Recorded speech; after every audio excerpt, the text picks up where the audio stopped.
Here we go. Hey everybody, welcome to another episode or discussion of What's the Village Guy. So we're having a discussion today, a bit of a historical discussion.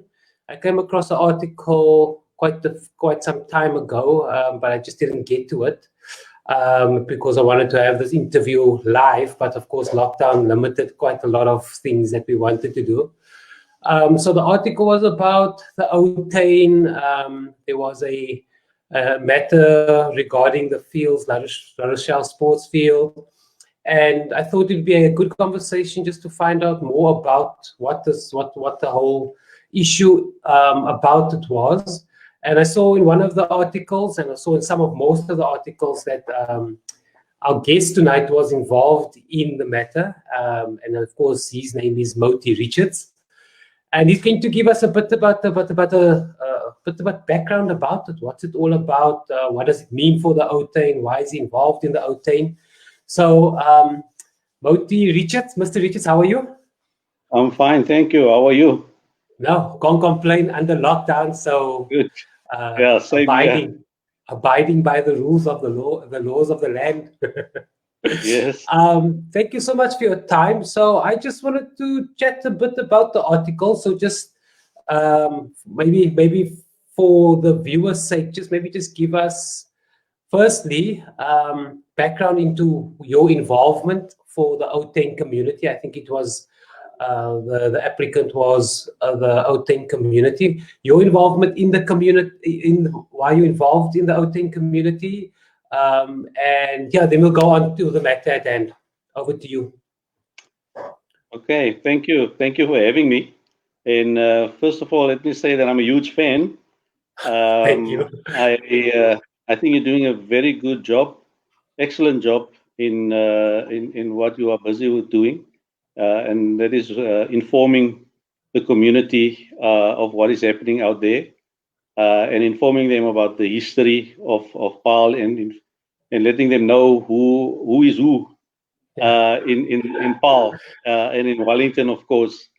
But I think especially the work that you're doing in informing and educating our residents about the coronavirus pandemic, I think you're doing a brilliant job, and you must be commended for what you're doing.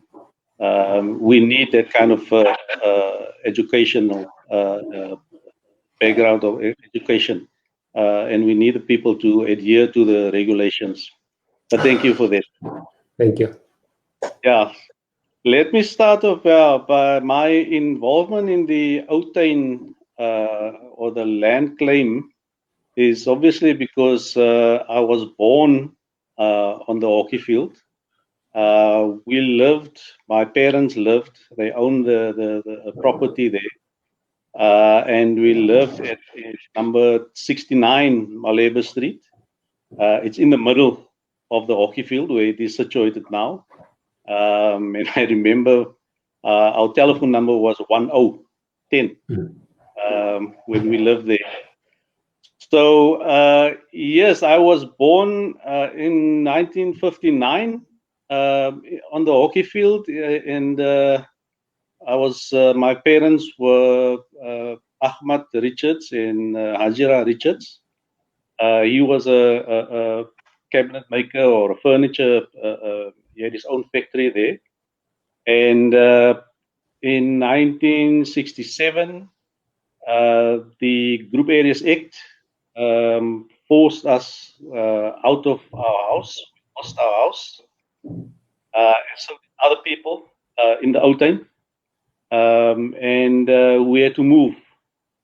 And obviously in 1994, the newly elected, democratically elected government passed a law, the Land Restitution Law, or Land Restitution Act number 22 in 1994.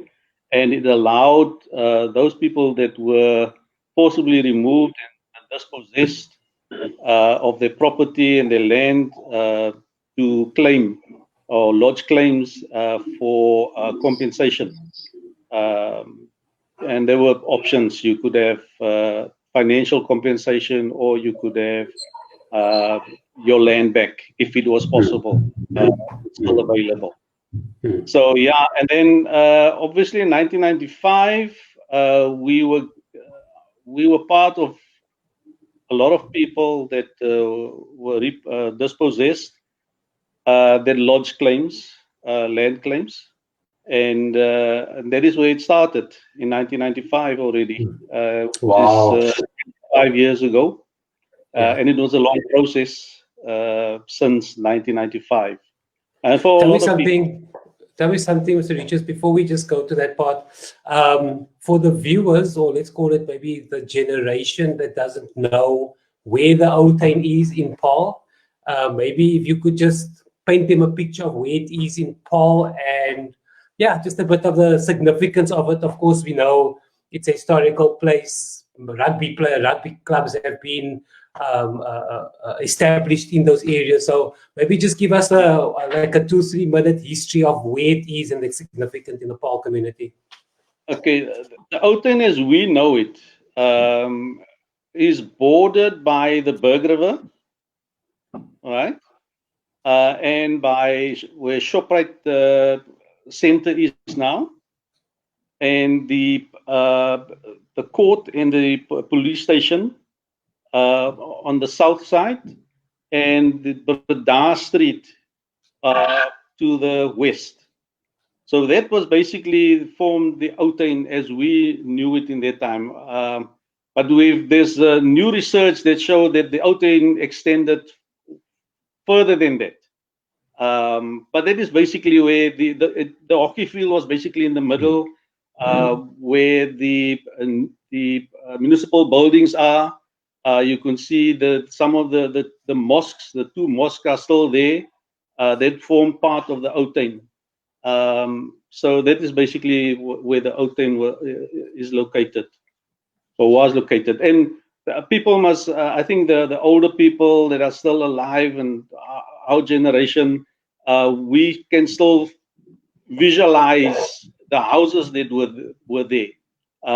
People lived, there were houses on the riverbank. You know, some people lived on the riverbank, physically on the riverbank.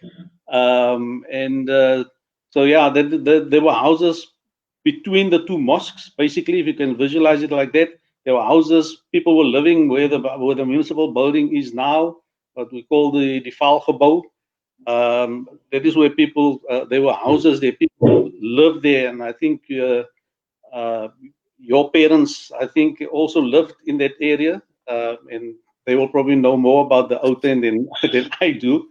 If you think that I was 7 years old when we were forcibly removed and had to move from the Ou Tuin area to Lantana, where we got a house. So yeah, that is basically, and I want to say also that, you know, the Ou Tuin, to me, I always compare the Ou Tuin to District 6, because District 6 is similar to the composition of the Ou Tuin is similar to the District 6 area, because we had people of different faiths living in that area. We had Muslims, we had Christians, we had Jewish people, and we all lived together happily, no problems. So yeah, that is basically in terms of the location. Yeah, I think my grandmother always used to say the Ou Tuin was a community. It's no other word. It was just a community. Family.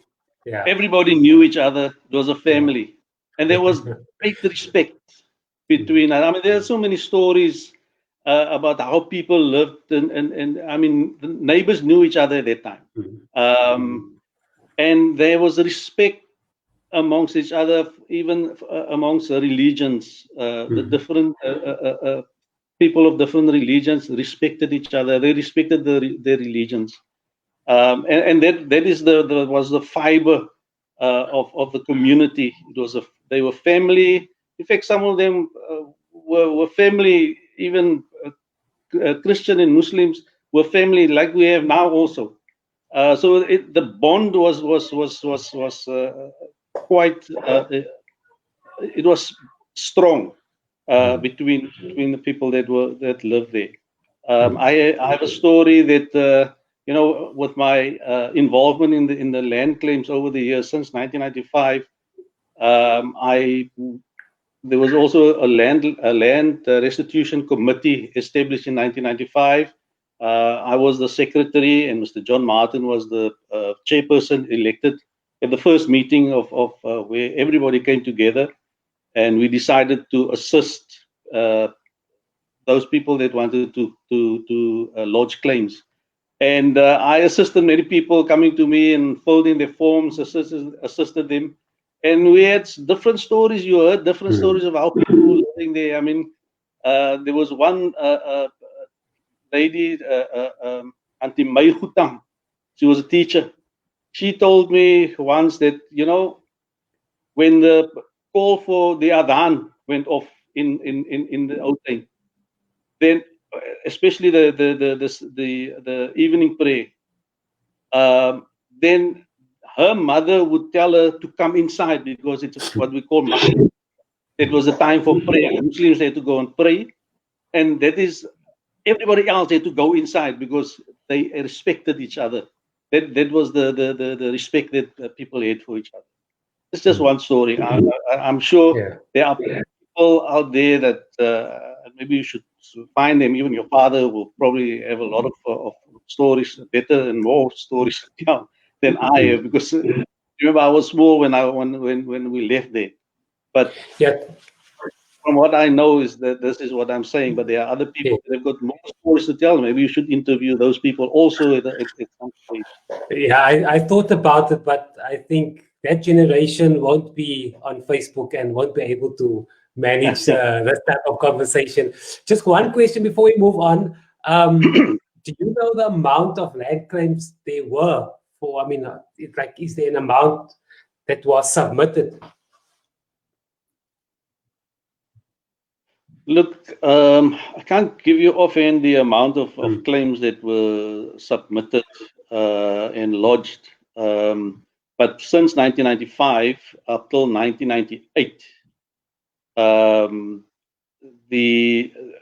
lot of people submitted their claims. In fact, up now even there are people that didn't claim because a lot of people didn't thought that this was never going to materialize. But over the years, we have supported and accepted a lot of claims from people that even came afterwards. A lot of people were not owners. Most of the people were tenants. But even those tenants were able to lodge claims, and they were compensated. Most of them, I think, out of 100, if I was making an example, 99 of them would have received financial compensation. Wow. And most of them have been compensated now, and those claims have been finalized. The claims that are left over are the claims that where people own their own property and they claim back property. Because that process took much longer. Like in our case, I mean, it took us 25 years to get our property back. Yeah, so tell me, just because I wanted to know, why do some get, like in your case, some get monetary compensation and you get ownership of the property? Was it do you have a choice, or how does it work? Yes, we had a choice. There was you had an option, like I said before. There was an option. You could either claim take the financial option, or you could claim back the property that you owned, or you could actually get alternative land property if your own property was not available. Like if, for example, if there was a development on that property, you couldn't just get that property back, but there was an option for you to get either financial compensation or get alternative land if there's alternative land available. Like in our case, I mean, we are 9 claimants or 9 families or 8 families and 1 organization that claimed our land back. We decided, we opted to go for the land option. And the reason for that was because we at that time also realized that the hockey field was a vacant land, right? There was no development on there. And it was prime property. It was situated in the CBD. So it was financially it would have been viable, or is viable for us to go for the land option because of the opportunity that is available for a piece of land. Because basically, if you look at the hockey field, it's probably the only vacant land in the CBD available still. So that is why we saw that there's an opportunity for us to become economically empowered at a later stage. But we didn't expect it to take 25 years. At least Never after expected 25, that. at least after 25 years, the value of the property, of course, increased. Definitely, yeah. Yeah. It did. Yeah, and there's more opportunities here now. Financial opportunities is available already. And I mean, I can mention that also at some stage. Okay. So take me through a bit of the case. So since 1995, what is that? 1995, 20 years, 25. Are we working on 25 years? 25 years. Amazing. So yeah, just tell us a bit about that 25 years. I mean, the waiting and the hope and hoping it happens in your lifetime. Yeah, no, it was a struggle, a long struggle. Just like we struggled in apartheid, we struggled to get our land back. It was definitely a struggle, and it took 25 years because of different challenges that we had over the 25 years. Look, we knew that the hockey field was used by the school La Rochelle High School as a hockey field. Then there was the section where the Nedbank leased or rented from them as a parking area, which is still part of our property. And then there was the billboard also that they rented to a so that there was commercial activity also on the hockey field. So in 1995, where we lodged our claims, and then at the end of 1995, La Rochelle, the school decided to, they in fact placed an advert in the Paarl Post. I still have a clipping of the advert somewhere in my files. And they were calling for tenders or for people to make offers to buy the hockey field. And then we, as the hockey field claimants, we decided to oppose that because if they sold it, it means that the hockey field or the property would now belong to a private property owner. So we opposed it, and we were successful. We went to the Land Claims Commissioner, and they actually put a moratorium on the sale of the hockey field. Why I'm mentioning this is, La Rochelle, since then, after we've stopped that, because you must remember prior to 1994, prior to the democratic elections, the then government, the apartheid government, transferred all the Model C school property into the name of the school. In other words, the school owned the property, whereas public schools wasn't owned by the school; it's owned by the government. But only the Model C schools were transferred, and therefore you had other schools also, like Camps Bay high schools and all those rich schools. They tried to sell their properties, the prime property. In Camps Bay, for instance, they would have rugby fields and they would sell it. Same happened here now. La Rochelle tried to sell the land. So at that stage, there was no reason for them to have a hockey field because they felt they must sell it to make money. But when we opposed it and it was stopped, the sale was stopped, we also went further and opposed the actual law that gave the land to the school. We actually wrote a letter to the Minister of Education at that time, asking them to to change the law back so that the land must be given back to the state. The state must become the owner of the land, which happened just, I think, 2-3 years later after that. Wow. So since 1995, since that we stopped the sale of the land, La Rochelle then decided, but now they must now fight the claim that we were working on. So, and after 1995, obviously the Land Claims Commission started with a process of giving the land back to us. But the land was registered in the provincial government public works name. So it didn't belong to the national government. So since 1995, we then started with the process of getting the land back. So yeah, and until 2009, the commissioner approved and said our claim was successful. But then we had to release the land, had to be released to us as claimants. And then since 2009, remember in 2009 we also had national and provincial elections. So in 2009, the political leadership changed, and that also put a halt on the transfer. There was a delay since 2009, even though the new government, provincial government, sent us a letter in December 2009 to say that they agree with the commission that the land must be given back to us, to the rightful owners.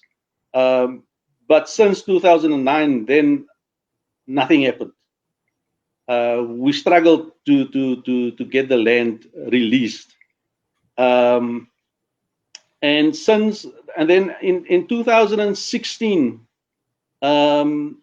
we decided to write a letter to the then MEC of Public Works, Donald Grant, and we gave him a strong worded letter saying that, you know, if you don't meet with us in 10 days, we're going to go and protest in front of La Rochelle, and we're going to go to the media, and because we are now fed up, we can't wait any longer. And then surprisingly, Donald Grant, the MEC, actually agreed to meet with us in 10 days. We gave him 10 days time to meet with us, and he actually accepted that. And he came out to Paarl, and we sat down and we discussed our claim, and we told him what our challenges were, and he agreed with us that the land must be given back. So then after that was in April. In fact, the letter we wrote was on the date of the 5th, and we on the 15th we met with him, and then the ball started rolling, and the Department of Public Works, the Western Cape Department of Public Works, started the administrative process to release the land. But then we had a challenge with La Rochelle again. The school decided that they can't give up the property without a fight, and they still wanted to benefit out of the property, even though that we are as claimants are going to be, the property will be transferred and registered in our name, and we will be the owners. But they still wanted to have some financial benefit out of it, because there was the parking garage that they was renting to or leasing to Nedbank, which owned the building next to the hockey field, and they still wanted to gain benefit. And then they used the SA Schools Act. There's a clause in the SA Schools Act which stated that any school, any government school has a right, and as long as the school exists, they will have a right to the land, even if the land is sold to somebody else. And we started challenging them then. Even the MEC then, before the land was released to us, agreed that they cannot use that clause, and it was removed from the contract that we were going to sign to have the land released. And then the land was eventually released and registered in our name on the 17th of July 2017. That was when it was finally registered in our name and we became the owners. And maybe I should just give you a background of just mention the claimants who are involved.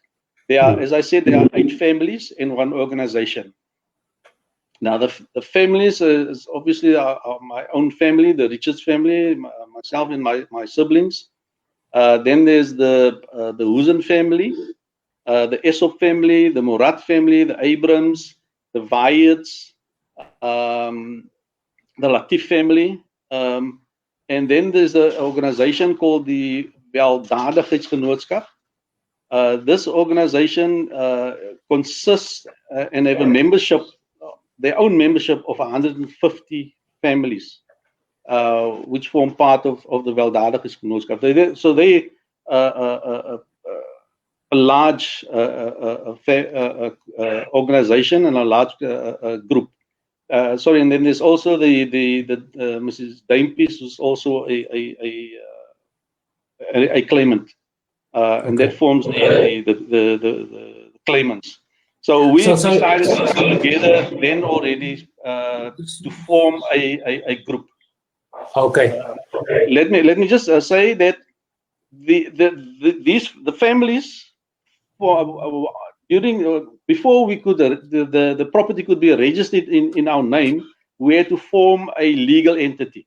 And what was proposed to us by the Land Claims Commission was a communal property association, a CPA, and we all are members of that CPA now, and we are all equally represented in terms of our representation on the CPA. And I am currently the chairperson of the CPA. And Mr. Tim Benjamin, who's the chairperson of the Weldadigheidsgenootskap, is the secretary of the CPA. Yeah, so tell me, the Weldadigheidsgenootskap, is it Ou Tuin related families, those 100 people? Yes. Okay. Yeah. The Weldadigheidsgenootskap is as I say, this is also something that you should follow up.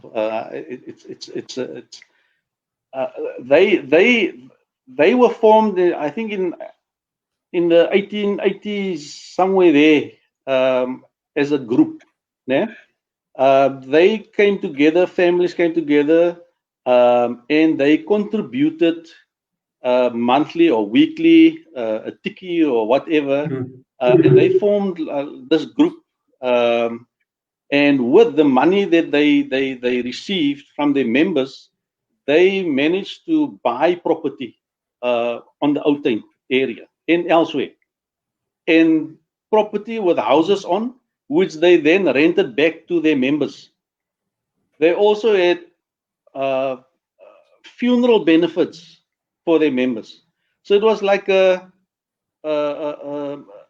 Old Mutual or Sanlam, an insurance company, where people could benefit out of it.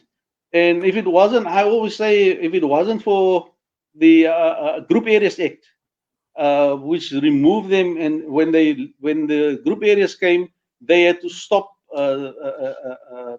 close down the organization, because the members were scattered all over, and they lost obviously the property, which brought in money for them.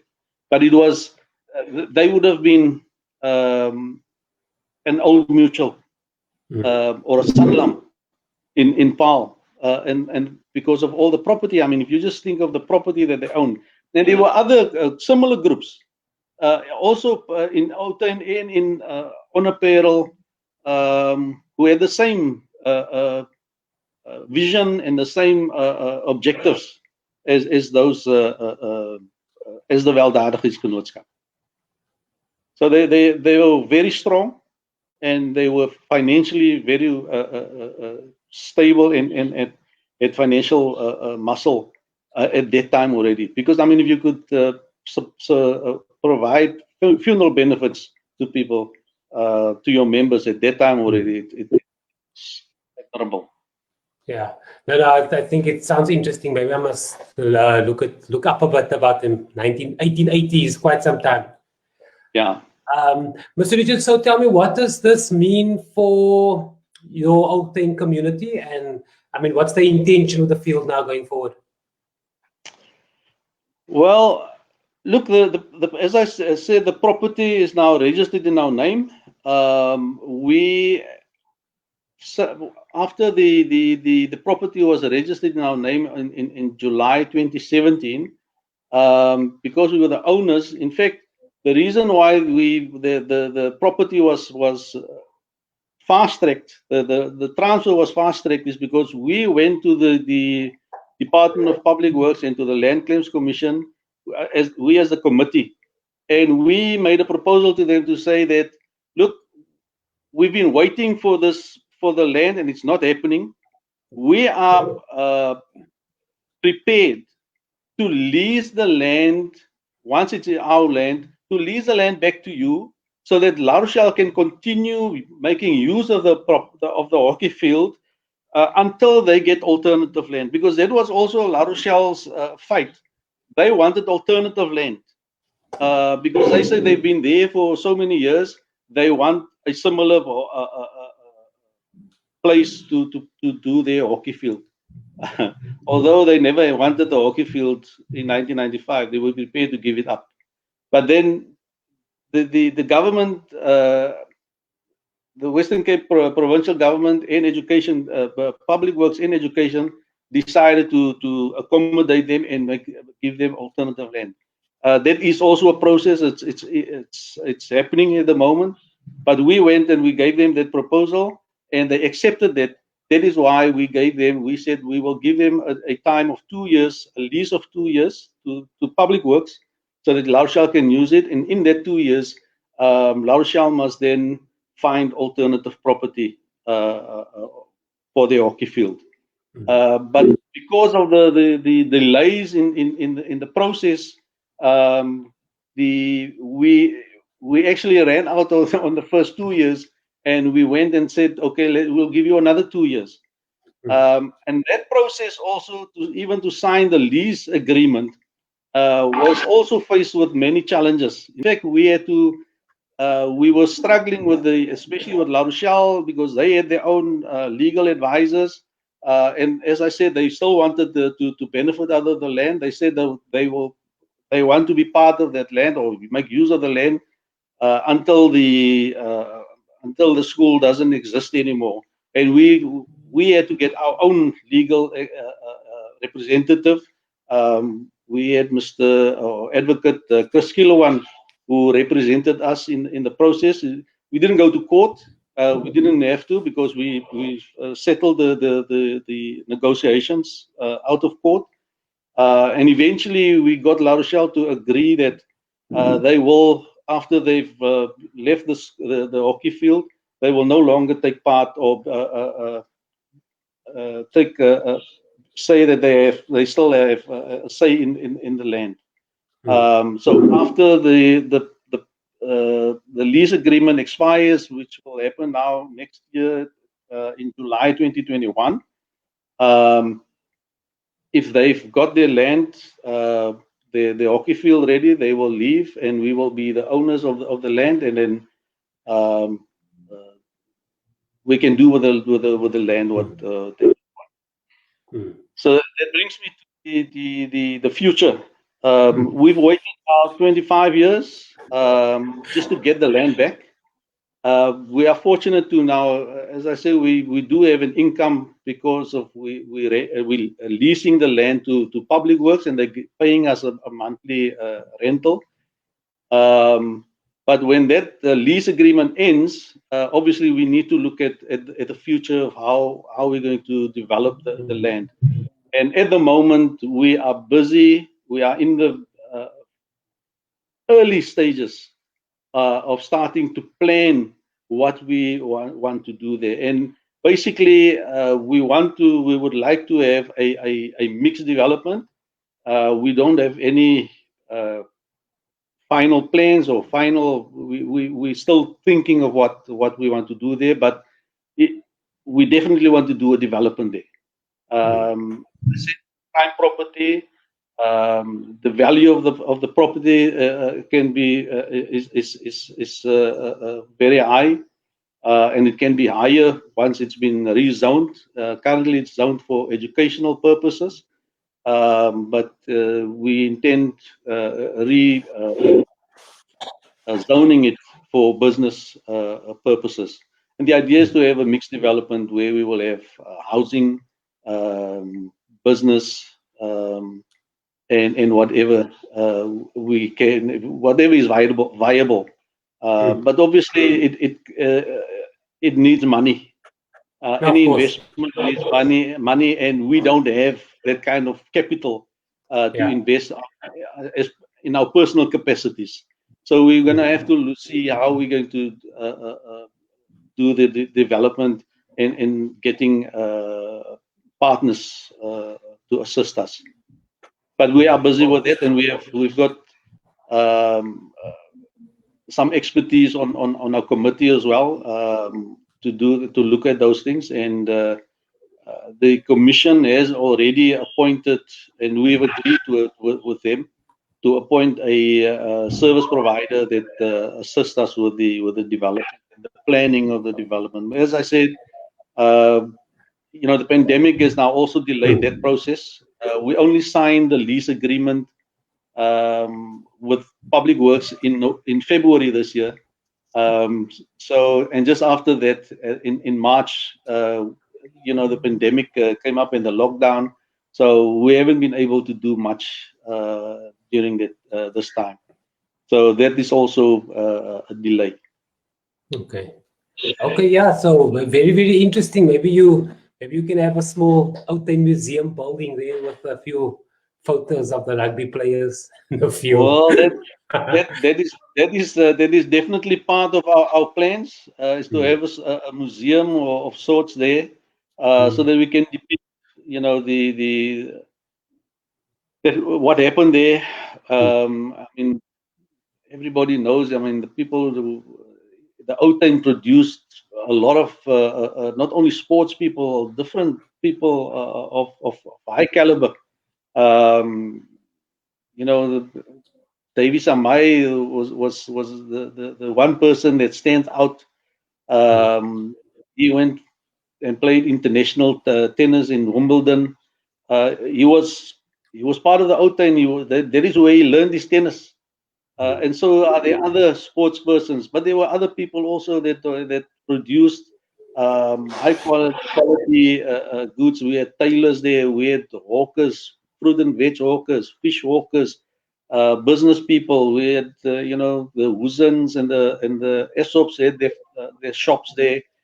So yeah, there was a lot, and we want to do that. We want to put up a museum there to depict the Ou Tuin and its people and the community that live there. And that will come. Okay. Mr. Richards, so when is lockdown finished? When are we free? I don't know. Yeah, that's all. We're all waiting. It's now supposed to end in July, the 15th of July. But I think what is important, Miles, is that people must stay at home. This virus and this pandemic is getting worse. It's not going away. And the only way that we can do that is for us to stay at home and not visit family and not visit friends, because that is what's happening, and that is what's spreading the virus now. we must stay at home and keep our distance, wash our hands, sanitize, and wear masks all the time. It's important for us. I mean, a lot of people are vulnerable out there, and we need to make sure us and you playing a big role in the education. I'm just hoping that people listen to you and to us who are there to advise and to educate. Mr. Richards, thank you so much for your time. It was a really informative conversation. I think I've got a few to-dos after this interview, but thank you for the valuable contribution. And yeah, so how was the celebration after the paper, after you signed and said we are landowners?